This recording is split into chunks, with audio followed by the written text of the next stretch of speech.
Hi everyone, my name is Ronalito de Pasete, and for now we are talking about the advantage and disadvantage of somatic gene therapy. So first, what is gene therapy?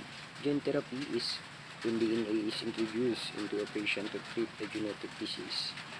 The new DNA usually contains a functioning gene to correct the effects of a disease-causing mutation. So, mano siyang nag-correct or nag-make up sa mga na-affectuhan or na mga disease na nag-cause of mutation. The DNA is carefully selected to correct the effect of a mutated gene that is causing disease. So, this is an example of ex vivo gene therapy and in vivo gene therapy. So, as we can see here, it removes cells and it introduces clone gene and return to transduce cells to patients. So, the advantage of gene therapy is gene therapy technique is to give someone that is born with a genetic disease or develops cancer a chance at normal life. That is a one of the advantage. It can give a chance sa mga patient na nag-suffer into a cancer and mga disease. Hatagan pa sila chance that to live a normal life. So genetic therapies may be used to prevent, treat, or cure certain inherited disorders such as cystic fibrosis, sickle cell disease, and they also used to treat cancer or infections including HIV. Dako kay siya matabang ang gene therapy. So this is the disadvantages of gene therapy. So genetic therapies hold promise to treat many diseases, but they are still new approaches to treatment and may have risk. Na sa pagkuan ni nga proseso, naa siya risk, 50-50 nga chance. And the potential risks could include certain types of cancer, allergic reactions, or damage to organs or tissues if an injection is involved. Sa yung mga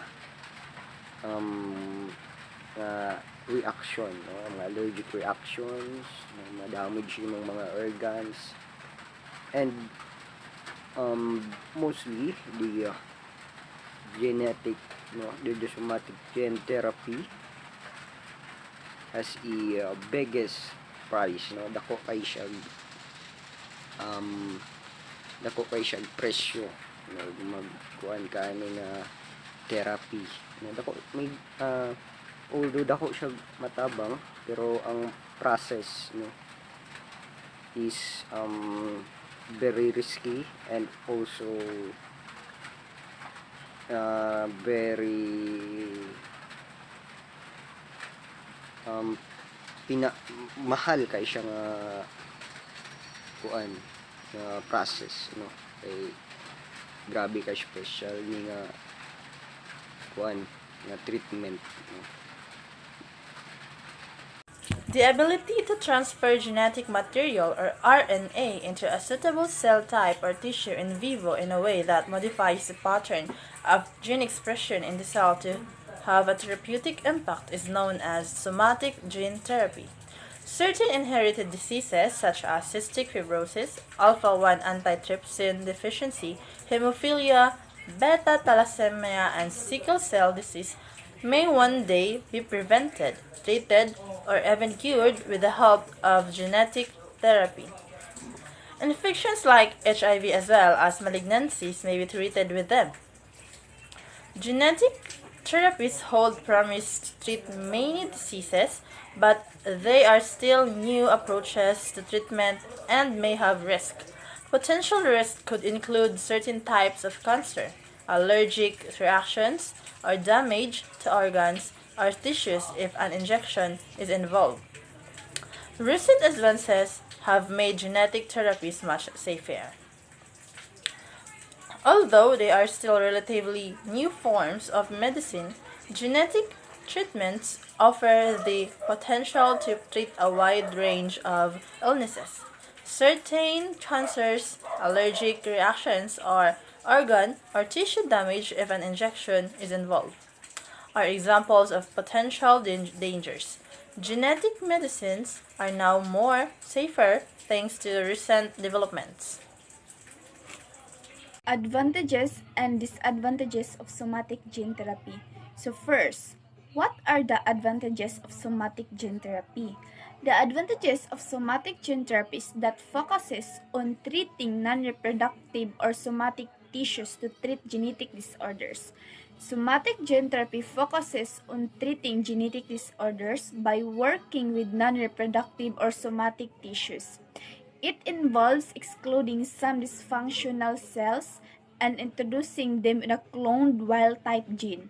This gene therapy technique involves removing some of the defective cells and introducing a cloned wild-type gene into the remaining healthy cells. And the disadvantages of somatic gene therapies that rest associated with the therapy include an unwanted immunological response.